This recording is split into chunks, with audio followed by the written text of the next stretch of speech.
Hey, my friends, this is Bill McDonald, the writing doctor. One of you has been struggling with your students in the area of usage and subject-verb agreement, so I wanted to show an activity that you can have your students make. You just need 3 or 4 colors of crayons or pencils or markers and a blank white sheet of paper. What you'll do first is fold the paper in half, like I have here.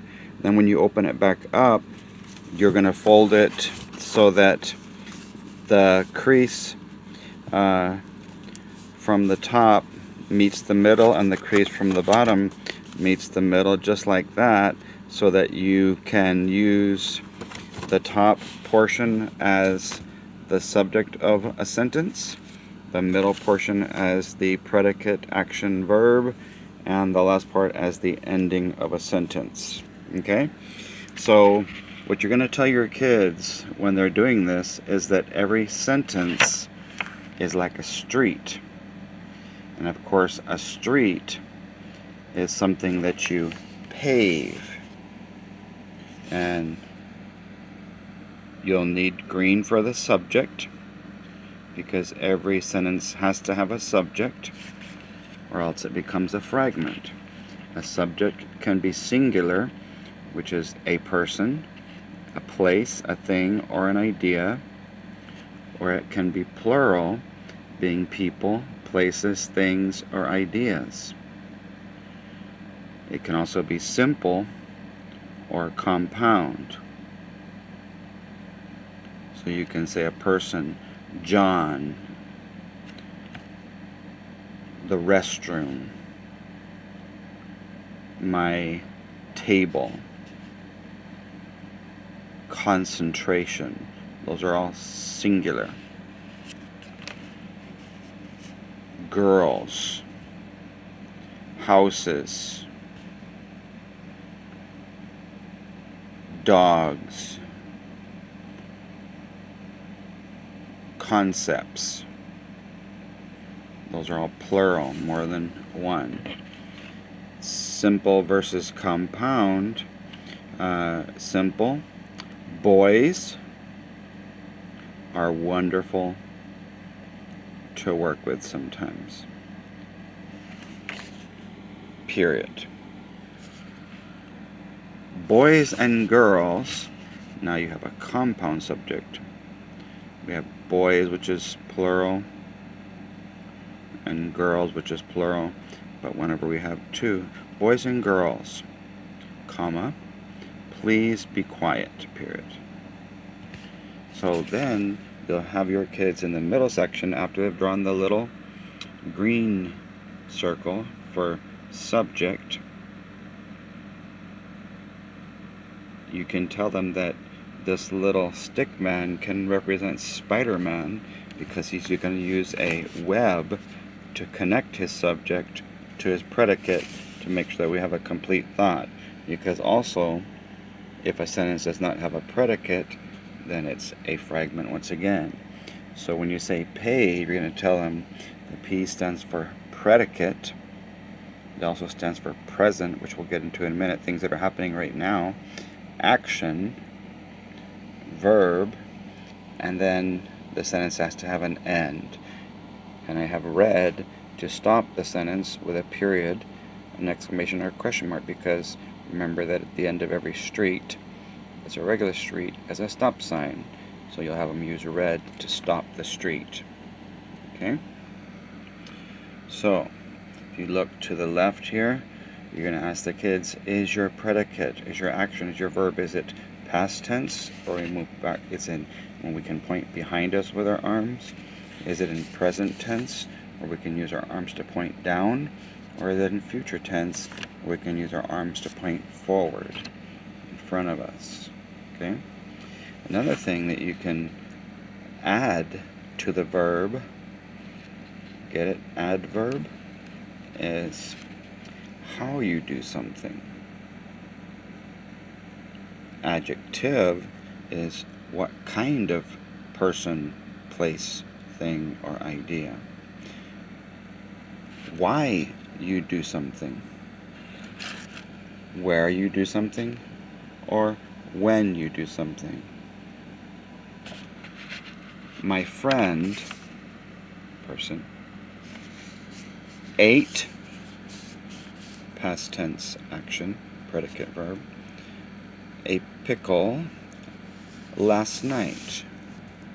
When? Because he was hungry. Why? Very slowly. Because he enjoyed it. In his bedroom.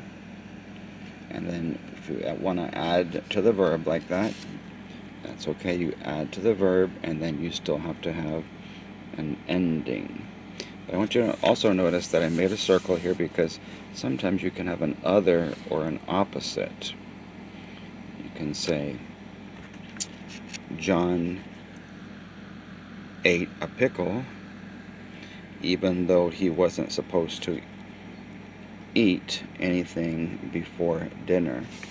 That would be an opposite or an other statement. Okay? And because your kids drew it, it becomes personal, it becomes their own. But for those of you that have the binder, I call this basically Spider-Man 1, around the words in 80 ways. And there it is, everything that I just finished telling you. And all that is on page 159 of the binder. But sometimes you want to talk about complex sentences or sentences with introductory phrases, so you can switch it to Spider-Man 2. And he has a saying, to start with how, why, where, oh, when, you often put a comma then. So if you notice, there's these 4 words, how, why, where, and then there's an O for other or opposite, or when. To start with how, to start with how, why, where, oh, when, you often put a comma then, which means you're going to be doing like an introductory phrase. So let me show you in the binder, page 161, where it actually has some practice doing this. Okay? My friends and I, compound subject, did, past tense, our homework, working very carefully and slowly. That's how you did something. Okay? Compound predicate, because you did it 2 different ways, connected with the word and.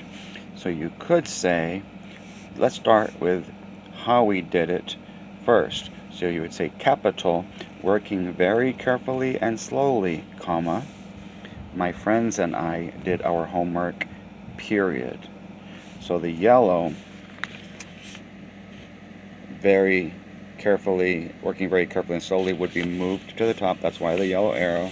And you would have the independent clause, my friends and I did our homework. Sentence 2 example.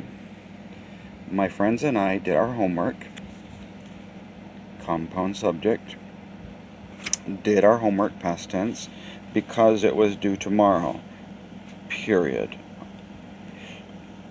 So if you start with why, you can say capital, because it was due tomorrow, comma, my friends and I did our homework, period.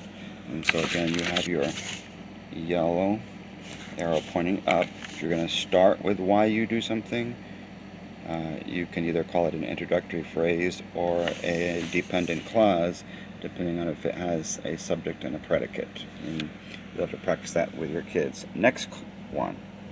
Number 4 says, my friends and I did our homework in the wee hours of the morning.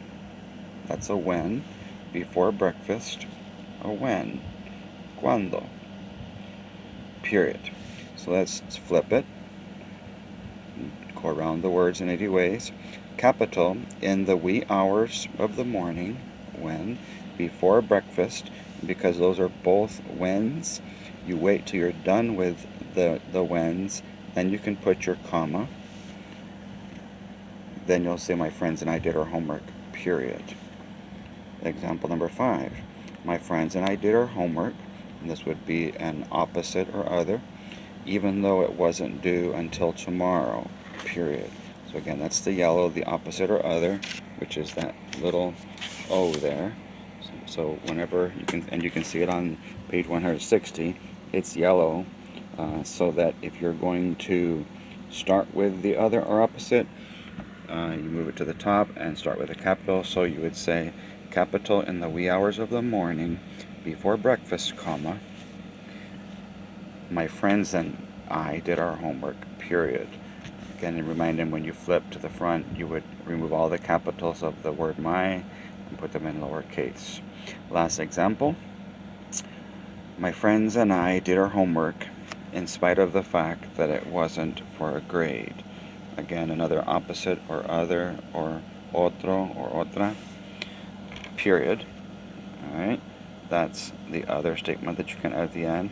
But we say to start with how, why, where, when, you often put a comma then. So we'll start with capital, in spite of the fact that it wasn't for a grade, comma, yellow to slow down, my friends and I did our homework, period, red to stop.